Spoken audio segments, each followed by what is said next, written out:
Hi, this is Krishna Iyer with the Iyer Think Tank in Delray Beach. Today is March 25, day 26 of the Iran war. We're going to be talking about a few things. We're going to be going through the headlines of the Iran war. We're also going to be going through a police plan and some quotes from The Guardian on this plan. So what's happening on day 26 of the attacks? The war launched by the United States and Israel and Iran continues even as efforts to reach a diplomatic solution increase, and there are conflicting claims about possible negotiations. Strikes and missile attacks have been reported in Iran, Israel, and across the Gulf. At the same time, the U.S. signaled both military escalation and openness to a deal. The conflict continues to roil energy markets, especially because of disruptions in the Strait of Hormuz. Ongoing conflict and strikes in Iran. Israeli and U.S. attacks in Iran are continuing. A recent raid in southern Tehran killed at least 12 people and wounded 28, while additional explosions in eastern Tehran reportedly destroyed a school and several residential buildings. Another war crime by the U.S.-Israeli coalition. Conflicting reports on negotiation. Trump says negotiations with Iran are underway to end the war, claiming Tehran has agreed never to seek nuclear weapons and hinting at a present related to oil, gas, and the Strait of Hormuz. Not a new concession. Iran has long said it does not seek nuclear weapons. It has repeatedly insisted it has no plans for a nuclear weapons program. The former supreme leader, Ayatollah Ali Khamenei, had in 2003 issued a fatwa against nuclear weapons. Proposed 15-point peace plan. Multiple media reports say Washington has delivered a 15-point plan to Iran to end the conflict, reportedly facilitated by Pakistan's army chief Syed Asim Munir. Domestic confusion. Al Jazeera's Mohammed Val reports total confusion among Iranians over U.S. claims of diplomacy, as the reality on the ground remains focused on bombardment, missile launches, and defense. Iran's war aims. Analyst Negar Mortazvi said Iran wants to end the war on its own terms and establish enough deterrence to ensure the conflict does not resume once it ends. Hormuz Strait. Iran says non-hostile vessels can transit the Strait of Hormuz, according to a statement to the International Maritime Organization. Now, in reference to all of this, propaganda, this peddling of, diplomatic lies, this is, peddling of double speak and, beyond hypocrisy propaganda, which is the subject of this talk. We're going to go into the, the remainder of the Beyond Hypocrisy book, a couple chapters. But, basically I have, quotes from The Guardian on the peace plan that Donald Trump has proposed, and this is, the Iranian view. The Iranians accused Trump of trying to calm the U.S. markets before they opened by saying he was not going ahead with his threatened attack on Iran's energy infrastructure on Monday night. He said he was postponing the strikes for 5 days to give time to see if 15 points of agreements could be reached. The money released by sanctions being lifted to Tehran as part of this deal with Tehran could not be used to fund its ballistic missile program the United States proposed. So again, taking the weapons, the ability to, develop conventional weapons against the Iranians and ballistic missiles against the Iranians in exchange for lifting sanctions. Donald Trump is, not thinking here. They're not going to agree to that. I mean, you can't have no defense, all right? I mean, this is the colonial approach, is to take the guns away from the people in the colonial regimes and then say, you can't have guns. And then, that's, the deal. You can, get, make a couple dollars, but you can't have guns. That's not appropriate. That's not appropriate in any international circle. No individual is going to agree to no guns and no ballistic missiles. So Donald Trump is delusional if he thinks the Iranians are going to agree to not being able to continue, protecting themselves against these rogue states of Israel and the United States. That's a definite thing. So the plan proposed all Uranian stockpiles would be shipped out of Iran immediately, as well as down blended to 3.67%. So how are they going to enrich uranium for, peaceful purposes, Mr. Trump? I mean, another thing that, it's obvious you're peddling some lies here, and Guardian agrees. It's, the title of the article is, it's very unlikely that Tehran are going to accept this, deal, this quote unquote peace plan that you have, submitted for, consideration by the Iranians. It's good. It's it's good that you thought through this thing, but nobody's going to accept this peace proposal. This is just, peddling lies and peddling propaganda until you get your warships to the Strait of Hormuz, and then you try to settle the issue with the Iranian, with the Iranian military. All its enrichment facilities would be made unusable within a month, and centrifuges would be rendered inoperable. The U.S. would help fund a new Iranian civil nuclear program with a fuel farm outside Iran and subject to inspection by the UN watchdog. Due to be attended by the U.S. Secretary of State Marco Rubio, the Iran war is due to be discussed on Friday lunchtime, but France, Germany, Italy, Britain, Canada, and Japan have all said they do not support what they regard as an unlawful and unnecessary war. Okay, but they backtrack on their stance every day. Another peddling of lies by the Western hegemony. The Christian, the Christian colonial butchers and their Buddhist lackeys in Japan are peddling lies and saying they don't support this war. But yesterday they said, they blamed Iran for the war. Macron came out and said, Iran is to blame for the aggression in Iran, even though all international scholars said it's the crime of aggression by the United States and Israel against Iran. We backtrack, we front track, we, eliminate history. And then we say, we got real news. This is real news. This is, propagandist, peddling of lies by the American media. Just keep it going, Western hegemony.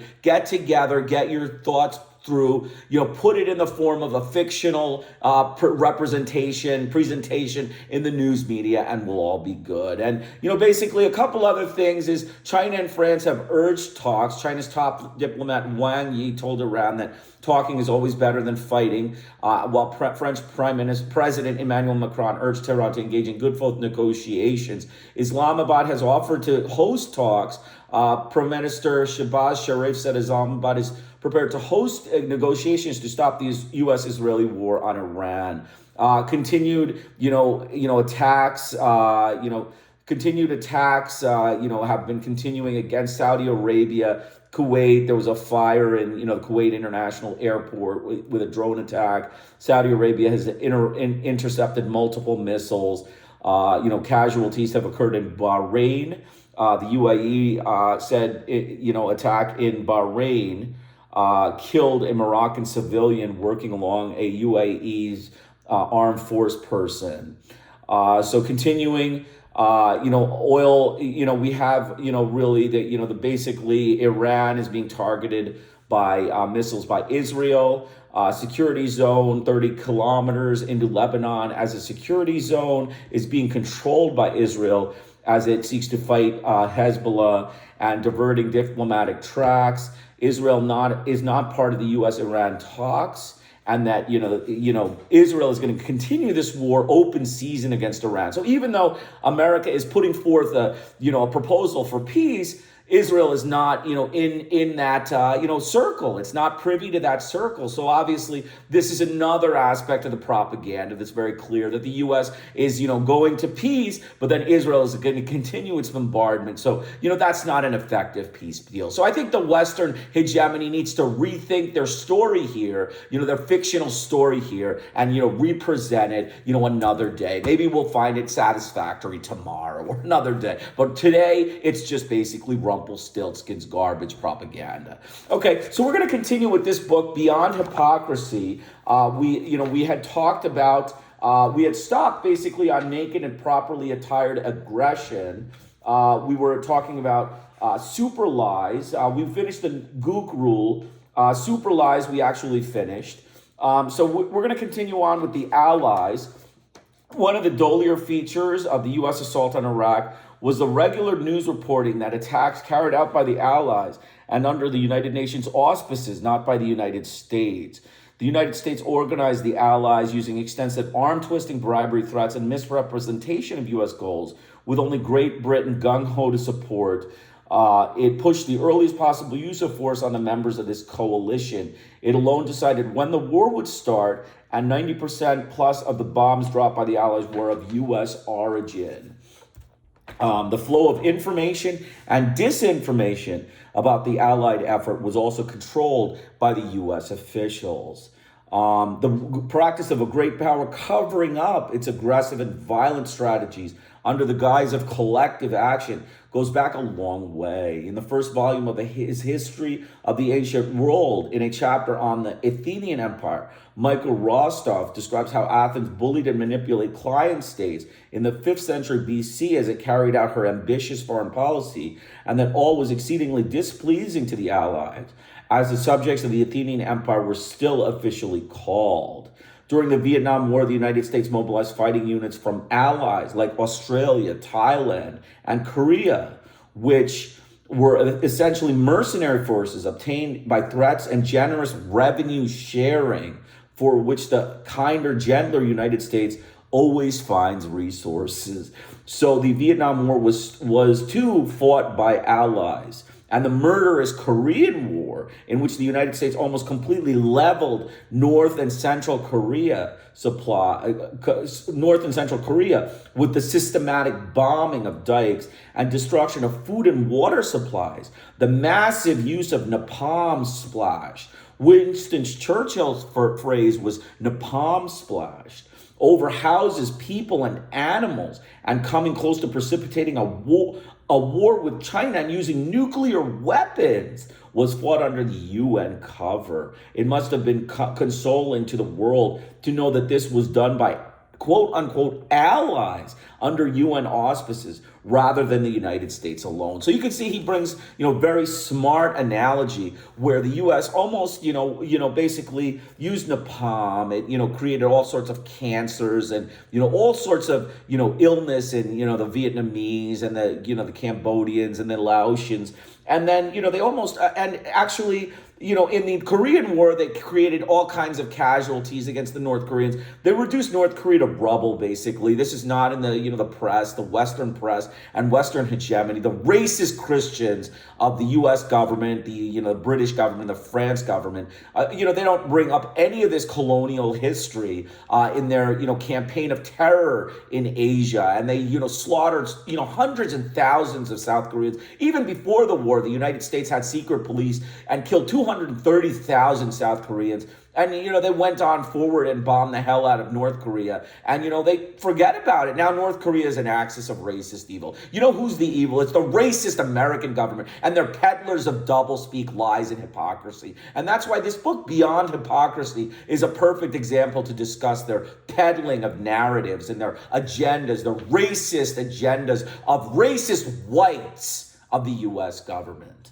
So continuing on, super aggression as fighting naked aggression. The war with Iraq, the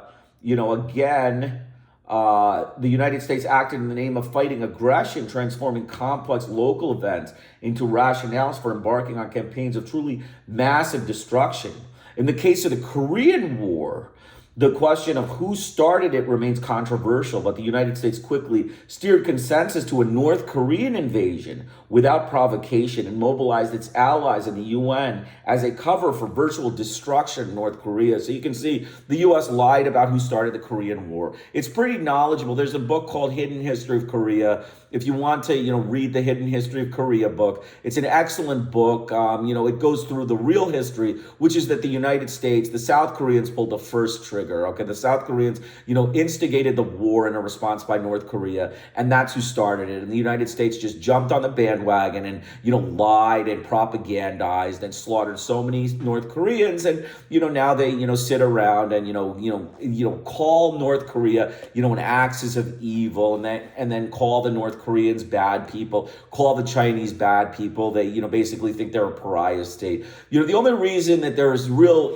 issue that the United States has any real power in this is because they have cash, and they threaten their allies with murder, and all of the governments they'll threaten with murder to contain North Korea. And that's the U.S. government. They're racist whites of America.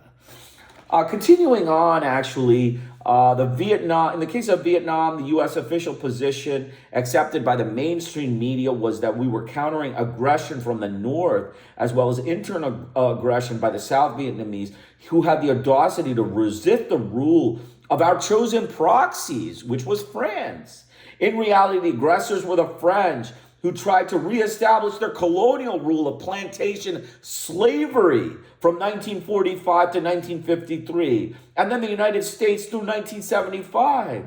The United States killed millions and left the Indo-Chinese peninsula shattered. While it did not succeed in keeping a puppet government in power, it successfully set back and badly damaged the revolutionary process in Southeast Asia through extreme violence and super aggression in the name of fighting a fabricated aggression. So again, the U.S. media and its government officials propagated a fabricated story about the North Vietnamese aggressing in this war, and it was the United States who were trying to protect French colonial interests and retain slavery, just like the United States retained slavery after the Civil War, right? They wanted to protect the interests of, the slavery, Confederates in the South. And so they maintained slavery for another 100 years through lynch mobs and, lynch justice and the Ku Klux Klan and, voting and, basically murder, just, arresting people for, walking around, like, reckless eyeballing, arresting people for vagrancy, and then making them work in the mills of the Southern, Confederates, the charcoal mills and the coal mines and all that stuff. We know about the American aggression, what's actually aggression, what their real motives are, and, what their racism is. They're just a bunch of racist whites.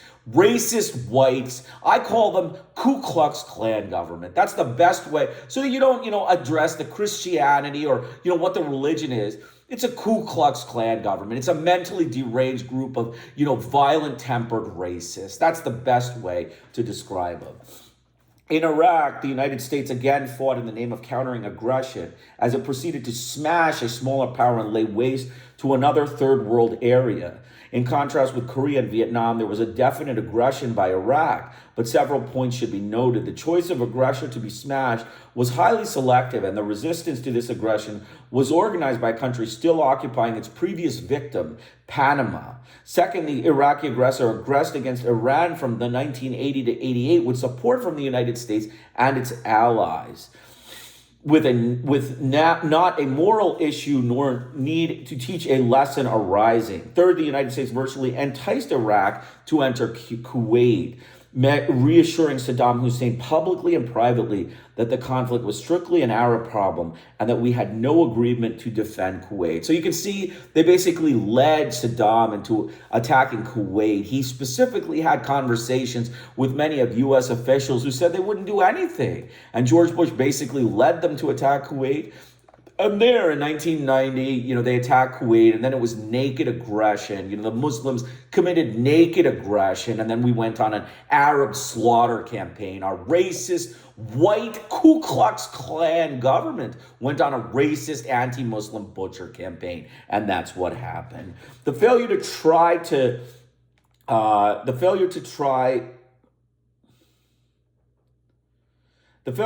and constrain Saddam by diplomatic means and de facto invitation to invade reflects either staggering incompetence or a remarkably sophisticated conspiracy to entrap. The failure of the U.S. mass media to consider this set of facts and issues as worthy of front-page reporting and intense debate is prime evidence of their irresponsibility to the public and service to the state. My own view is that the Bush team invited Saddam Hussein into Kuwait through sheer incompetence, but not only were they deeply annoyed when he did invade, they also saw that he could usefully be set up as a naked aggressor who must be taught a lesson. This would allow the Bush team to serve its own ends. I disagree with that. There had been a meeting with one of the high-ranking officials that is in Chomsky's book that, very clearly, accurately describes a meeting in which, they had indicated that there would be no response by the United States or any Western powers to Saddam Hussein's invasion of Kuwait.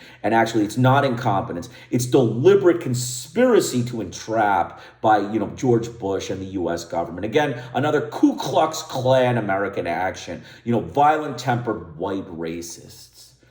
The main point here, however, is that the lesser and invited aggression by Iraq allowed a really massive aggression principle being employed with extraordinary hypocrisy and opportunism. With its enormous resources, pliable and purchasable allies and clients, and patriotic press, the United States can get away with this. Its own aggression disappears from view. Its support of allied and client state aggressions are ignored. Its earlier support of Hussein and virtual invitation to him to invade Kuwait is not newsworthy. Its complete refusal to allow the invited aggression to be resolved by diplomacy is referred to as failed diplomacy, and its own plans for super aggression are treated as its own propaganda, as a defensive response of the Allies to naked aggression. So it's, a sympathy plea by themselves. We were attacked, and so we're just, defending ourselves. The standard, racist trope by the Ku Klux Klan American Christian whites of the U.S. government. The Pentagon, CIA, and FBI never failed to produce code names for their various aggressive and subversive operations at home and abroad, often positive sounding for public consumption, but frequently cynical, even sinister for internal use. All the operations he lists. The contrast between Operation Just Cause in Panama and Operation Desert Shield in the Gulf is perhaps a reflection of the fact that the invasion of Panama was a plain vanilla aggression in violation of international law. Rationalized in terms of the need to depose a very bad man, we justifiably took the law into our own hands. For outsiders, this might look like lynch mob law. For properly brought up U.S. citizens and press, it was the high noon justice, right? Lynch mob law, the lynch justice, in the South, in the Southern Confederate states, when they, just for reckless eyeballing, some, black or Hispanic would walk around and, 15, 20 people would grab them and, throw them and, burn their stomach, pull their intestines out, set them on fire with kerosene, watch them burn alive, that sort of thing. That's the American way. The Ku Klux Klan American Christians of the U.S., government and public.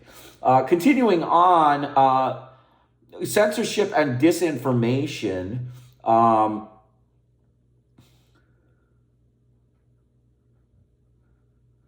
The U.S. mass media did a marvelous job of helping George Bush engineer consent for his presidential war. One of their greatest achievements was transmuting Bush's skillful design, manipulation, and mobilization of war into triumph of collective security and internationalism.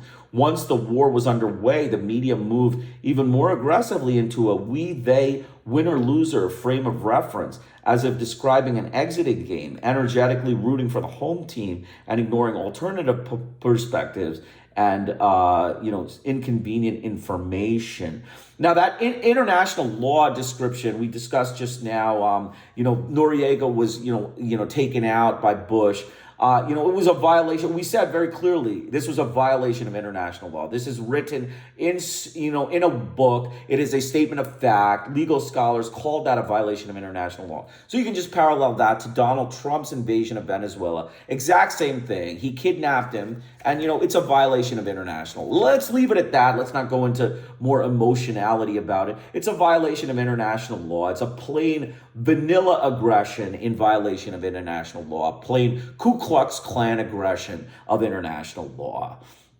In light of the mass media's performance up to January 17, 1991, the imposition of censorship by the Pentagon would seem as superfluous as bringing additional radioactive waste to Hanford, Washington. The cooperative media were even reluctant to call the Pentagon's rule for news reporting censorship or to accuse the Bush administration and Pentagon of using disinformation. News reports from Iraq were regularly labeled as censored and state-produced, but this was not done for Pentagon releases and information through reporting pools.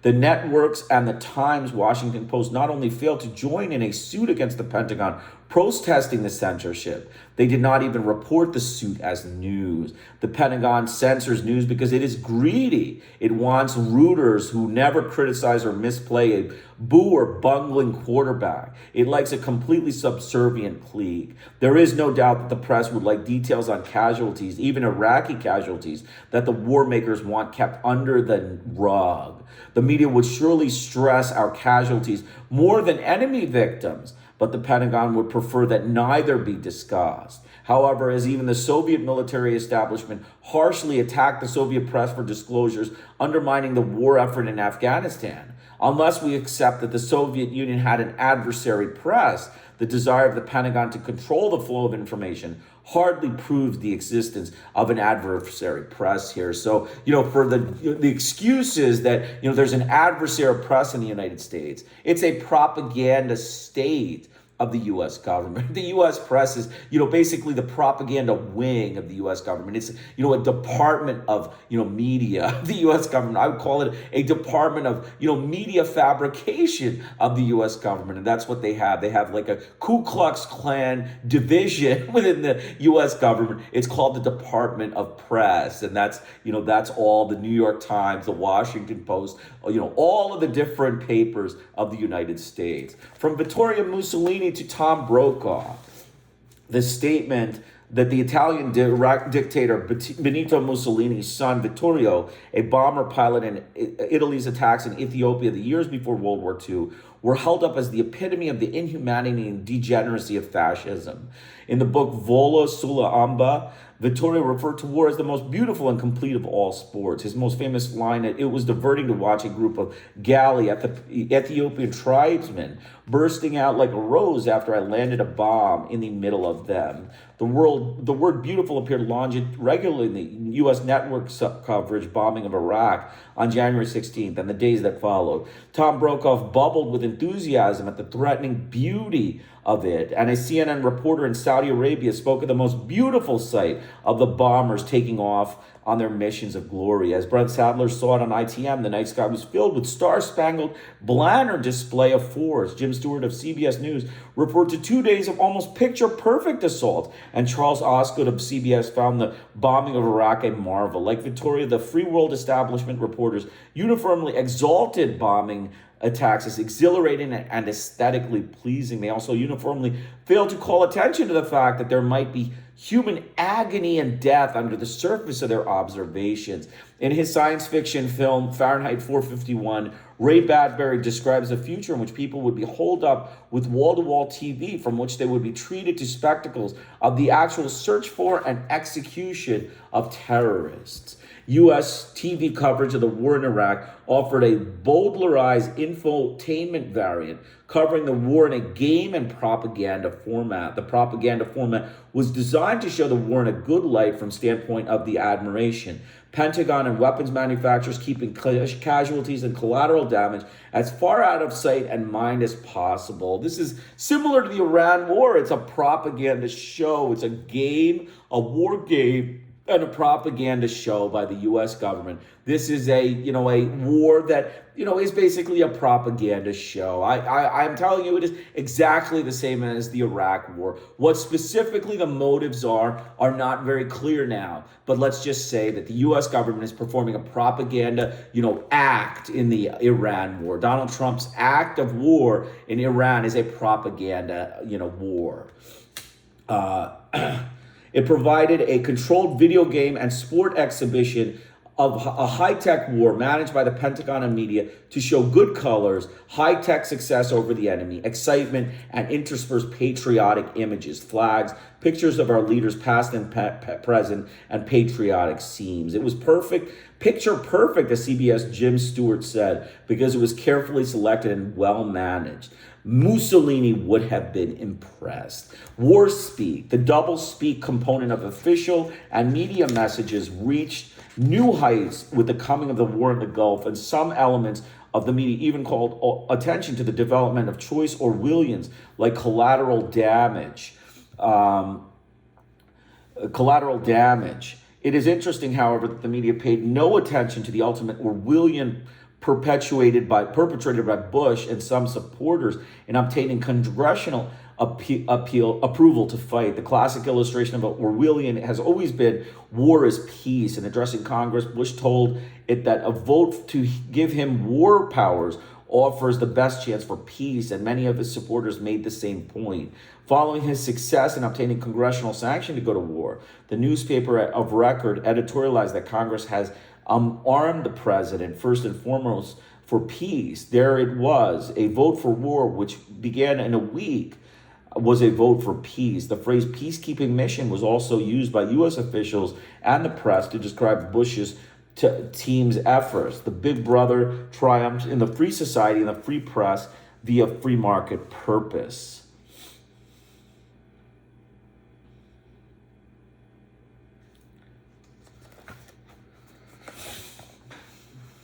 The fact of the war, the Desert Storm or the Desert War, was that we were killing people demanded linguistic adjustment. First, we had smart or precision bombs that could pinpoint military targets. This was done with surgical precision and surgical strikes, suggesting a careful removal of diseased tissue. That goes to the operation, right? This was Operation Desert Storm.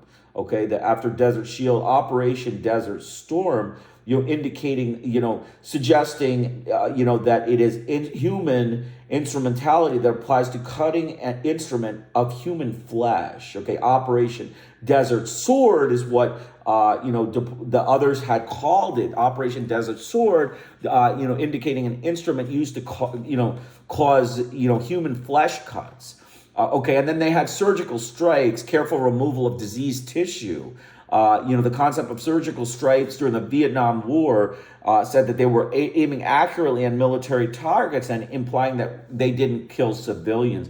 In reality, massive firepower was used to reduce American casualties. Civilians were considered an ocean in which guerrilla fish swam, and inducing them to flee the countryside by indiscriminate firepower was part of American policy. Vast numbers of Indo-Chinese peasants were killed in surgical strikes. It may be considered that the neutron bomb was touted for only killing people and sparing structures, so that combined with spark bombs, everything could be taken in the free world arsenals.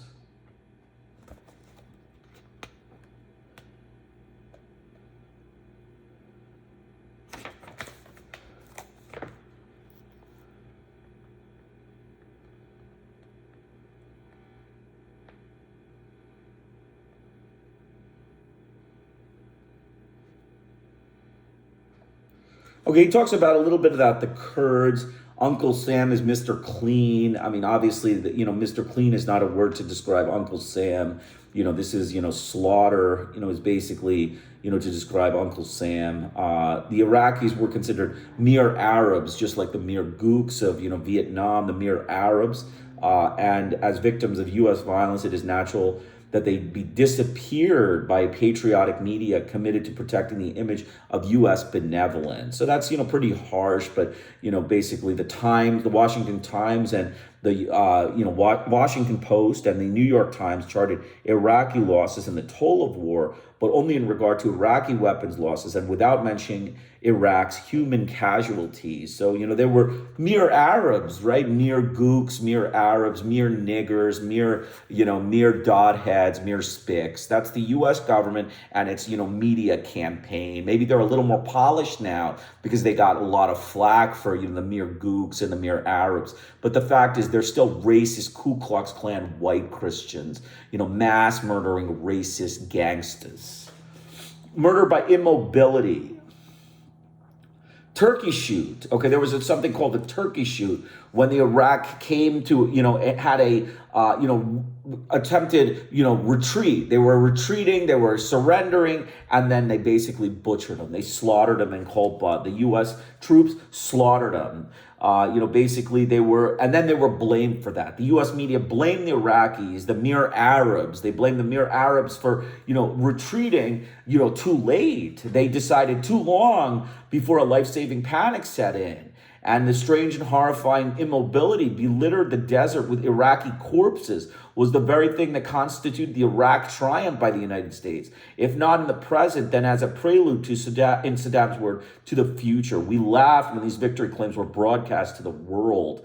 Basically they laughed about the Iraqis that were retreating and shot them in cold blood, slaughter them like, vicious, sadistic killers. And then we, basically turned the tables and said, they waited too long to surrender. I mean, they were, they faced a life-stricken panic and then they surrendered. And so they, immediately just started running and, that's too late. It's too late. War crimes. There's a, nice section on war crimes, pretty short. Persian Gulf, U.S. media.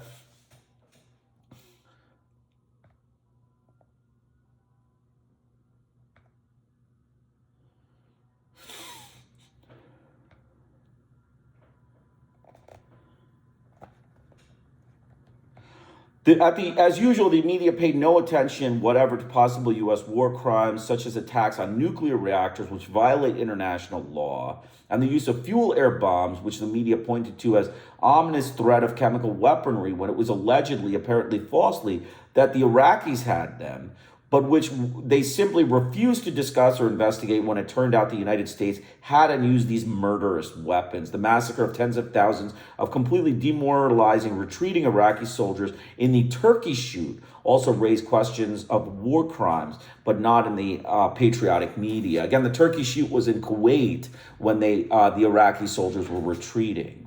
During the Vietnam War as well, rebel attacks on U.S. military forces, the enemy still wouldn't simply stand and fight on our terms. We used defoliants on a massive scale, the deliberate and systematic destruction of food crops by chemicals, the use of napalm, phosphorus, and fragmentation bombs, and the employment of B-52s for the bombing of peasant villages was giving minimal attention, was never described in indignant language. So the press was like okay with all these crimes because they're mere gooks, just like the mere Arabs and the mere niggers and the mere spics and the mere dodheads. That's, ultimately what it is.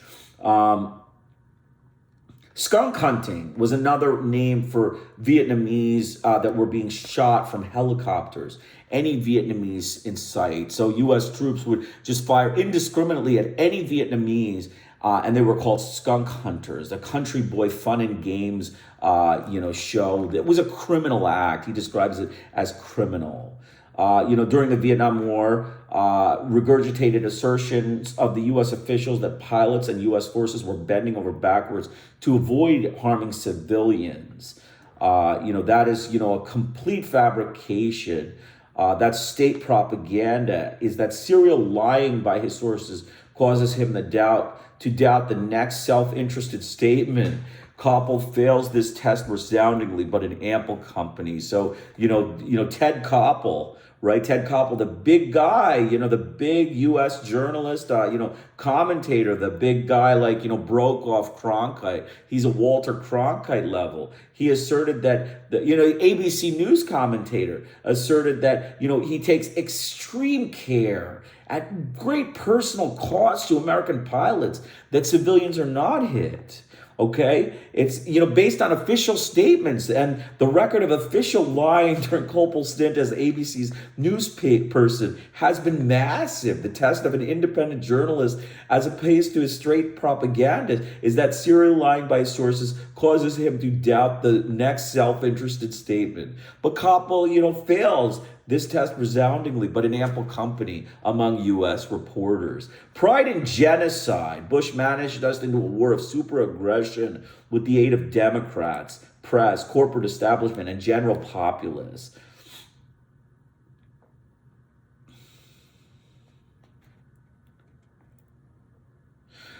He actually, this is a very important point.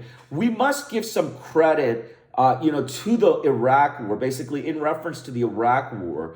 The key decisions were being made by Congress. We blame the press, the Democrats, the establishment, and the general populace.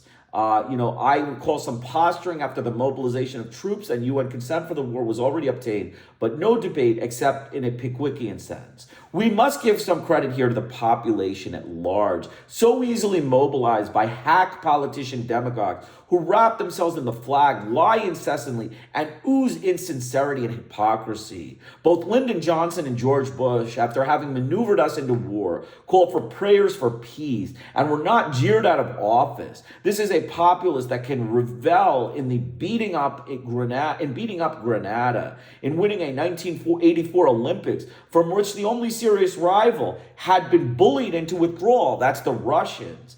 That applauds rival team quarterback injuries and systematically produces noise so the quarterback signals of the opposite team cannot be heard. This is a populace whose enthusiasm for war escalates upon seeing the bombs soaring through the air, B-52s and smart bombs raining down on another relatively defenseless country brings out the flags and pride of the American people.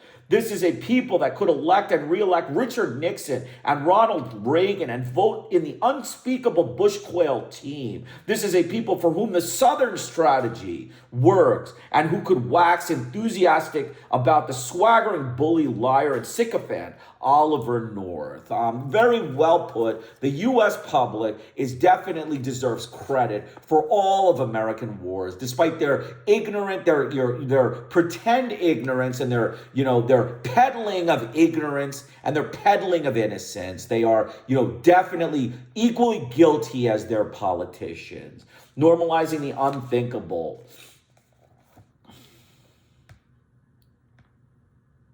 So basically, the normalization of the unthinkable is the process whereby ugly, degrading, murderous, and unspeakable acts become routine and are accepted as the way things are done.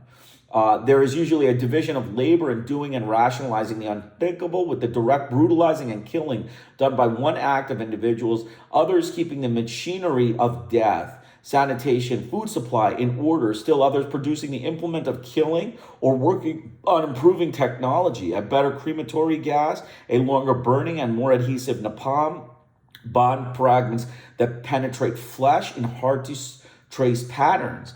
It is the function of defense intellectuals and other experts and the mainstream media to normalize the unthinkable for the general public, and that's basically what happened. The late Herman Kahn spent a lifetime making nuclear war palatable, on thermonuclear war, thinking about the unthinkable. And this Strangelovian phony got a very good press. Again, another example. Normalizing shooting human fish in the Gulf barrel. During the Gulf War, Uncle Sam was an equal opportunity employer. Our boys and girls over there were doing their assigned jobs, repelling naked aggression in another Operation Just Cause. The war was forced upon us by Saddam Hussein's rejection of the UN's and allies' insistence that he disgorge Kuwait, much as Bush plainly did not want war. Anthony Lewis. He made it Operation Just Cause number 17 a game with winners and losers we could reasonably root for, the moral force to win. We were also defending Kuwait, and if once again the party being saved was destroyed, this was not our fault, besides which there was the principle of non-aggression to which we are utterly devoted. The media could thus focus on our brave boys, girls, generals, and officials who tell us about their plans, moves, reactions, and miscellaneous thoughts. We could watch them in action as they take off, land, eat, joke, and express their feelings on the enemy weather and folks back home in the big PX.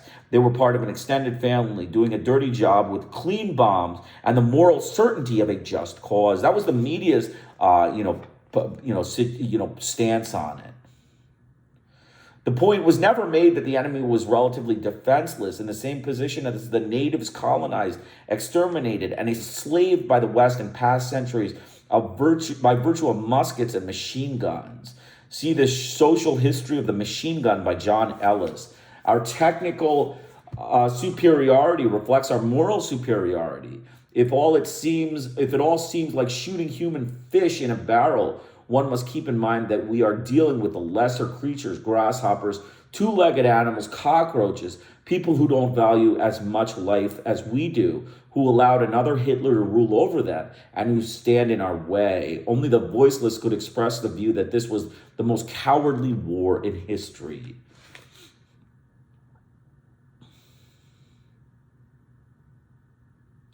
The public is spared the sight of burning flesh through censorship, high-tech warfare, and systematic focus on our casualties. The enemy casualties were given great prominence during the Vietnam War, is one of the great and now institutionalized myths of our era. Morley Safford shows a GI applying a cigarette lighter to a Vietnamese thatched hut is used repeatedly to illustrate media boldness at that time because it was so extraordinary. It caused Safar and CBS a lot of trouble, and he had to try to make up for his sin ever since. Enormous government pressure and flack from other sources caused the media to provide grisly photos of enemy victims only with the greatest caution and very infrequently, especially in light of the grisly reality. Capital-intensive warfare itself makes for distancing the public from the slaughter of mere gooks and Arabs. This is the key to normalize the unspeakable and unthinkable. The UN and international law. The United States has displayed great flexibility in its concern with relation to the UN and international law. The rules are, when these can be used to meet our ends, we are dedicated advocates. But when the votes are going the wrong way or international law interferes with our plans, the UN and international law are treated with disdain and are blithely ignored. And the establishment, experts, and media fall in line without a prep. The brazenness in this dichotomized treatment and behavior carried out with the considerable self-righteousness is remarkable. The United States conveyed country after country in violation of both national and international law, accompanied by a demonization process that pits the United States against Satan. Law is irrelevant when one is in conflict with Satan. It helps here that the mainstream media gloss over, if they mention at all, that Satan was our ally and paid agent until yesterday. The UN Charter or OAS agreements may be violated, but the press is reliably uninterested. The UN may vote for condemnations of our invasions by large majorities, with only the United States and its closest allies, the most dependent clients, in opposition, but only a very careful reader of the papers will discover this occasionally on the back pages. When U.S. allies invade other countries, as Israel did Lebanon in 1982 and South Africa did Angola in 1981, among other occasions, the U.S. will veto UN Security Council condemnations. These matters also are not featured in the press. When the United States is running roughshod over international law and the UN is voting against us by huge majorities, U.S. officials can rely on the fact that nobody is able to enforce the law against the dominant superpower and its wealthy allies and clients. So you can see the limitations of international law he's alluding to here is that the U.S. can walk over international law and shoot to kill, and nobody can say anything. Nobody can say or do anything. No sanctions, let alone applications of force against the violator, are even proposed because of their obvious unenforceability. Not only can the abusing power violate the law without penalty, its leaders and press complain bitterly that the UN and International Court of Justice are hostile forums that have ceased to be useful institutions as they were when the United States had an automatic majority at the UN. So obviously the US is complaining again about its, racist Ku Klux Klan delusional lunatics, right? These are Ku Klux Klan delusional lunatics thinking that the UN is, somehow hostile to American interests. They are Ku Klux Klan paranoid delusional lunatics. I don't know what, disease you'd give them. You've got schizophrenia, you got manic, hypermania, you got bipolar. Something is wrong with these, delusional lunatics of the U.S. government who are Ku Klux Klan racists. But when we are confronted with naked aggression, as in Iraq's invasion of Kuwait in August 1990, where what the U.S. administration wants to do may be coordinated with UN approval and sanction of international law, the United States is suddenly a passionate devotee of both. The media can be counted on first to avoid stressing or even noting the transformation and contempt from cynical violation with the UN and law aren't going our way, or even the contemporaneous double standard, as in simultaneously ignoring Israel's refusal to obey UN resolutions as a regular and ongoing affair. Second, the media can also be counted on to avoid looking at how a great power like the United States uses bribery and coercion to mobilize its supportive constituency for the selective enforcement of international law. Attending to the aggressive pressure employed, the rewards granted and penalties inflicted would suggest the use of raw power rather than mobilization of moral force for a highly moral enterprise. So again, he's saying that you use raw power and, rather than morality to, act in a moral enterprise. You're discussing a moral enterprise and you're using power to address morality. That is the U.S. government and its Ku Klux Klan racists. The U.S. manipulation of the UN and international law in the case of the Gulf War had many other facets. The UN resolution finally extracted by the United States, giving it the right to go to war, did not require war. That was an option to be used if needed to get Iraq out of Kuwait. The UN Charter itself makes force a last resort, requires that Security Council find a peaceful means of resolution have failed, and assigns responsibility for the use of force to the Council, not to the U.S. President. An excellent case can therefore be made that the U.S. attack on Iraq violated both the UN Charter and the UN implementing resolution. A Soviet agreement with Iraq, summarily rejected by the United States and the quote-unquote allies, would have fulfilled the primary UN resolution without the killing of 50 to 100,000 Iraqi soldiers, mainly young conscripts, and causing massive destruction to Iraq and Kuwait. The Bush administration's refusal to accept or even consider this proposal was a de facto violation of international law and the UN resolutions. The urge to assert power and kill was too strong in the U.S. leadership. On the rare occasions where the point was mentioned in the U.S. mass media, there was not the slightest expression of regret and indignation. These were mere Arabs, just like the mere gooks, the mere niggers, the mere spics, and the mere dodheads. That is the U.S. press and the U.S. government in complicity. Their secretive, mindset, their secretive doublespeak that they don't tell you that they are thinking when they report. While Bush was prating about the sacredness of international law, and while he and other establishment figures were threatening that Iraq would have to pay damages for its act of vandalism in Kuwait, the Bush administration had a due bill for its own unlawful use of force against Nicaragua to the tune of $17 billion. The administration was reportedly twisting the arm of the Chamorro government to drop this claim in order to receive the puny $300 million that the United States had voted for its victim, but was holding back in this further exercise of blackmail. In another illustration of doublethink, the U.S. mass media allowed Bush and company to pontificate and the contemporaneous U.S. bill due for damages. The impression was conveyed that the United States was being generous to Nicaragua. The question of international law in the inconvenient case was consigned to the black hole. So when they want international law to be ignored and they would rather pay a couple dollars for what they're being asked to pay, hundreds of millions of dollars, that's, okay. Like 17 billion, you take 300 million, and we'll call it even. That was the U.S. government's way, rape and pillage the Nicaraguans and then, not reparate them. That's the U.S. government, the Ku Klux Klan American government, Christians. The experts conformed to this doublethink scheme very well. There were many op-ed columns on the proper mechanism for bringing Saddam Hussein to justice. None of which mention the problem of U.S. debt to Nicaragua and the time's difficulty in bringing a superpower to abide by the rule of law. In connection with the 1986 decision of the International Court of Justice that the United States should cease its unlawful use of force against Nicaragua, the same Frank, in an op-ed column in the Times of July 17, contended that the United States should ignore the World Court because America, acting alone or with its allies, still needs the freedom to protect freedom. So when the United States is able to mobilize international bodies to do its bidding, when acting lawfully is consistent with attaining its objectives, Frank sanctimoniously urges our meticulous adherence to the niceties of law. When the rule of law stands in our way, he allows that as the always righteous party we may disregard it. This is truly responsible, if not politically correct, certainly quote unquote really correct expertise in action. So basically you can see, excellent book, Beyond Hypocrisy, an excellent book. I will be back tomorrow with another, chapter. We're going to finish the book, another set of headlines. Hope you enjoyed it. Again, be wary of the press.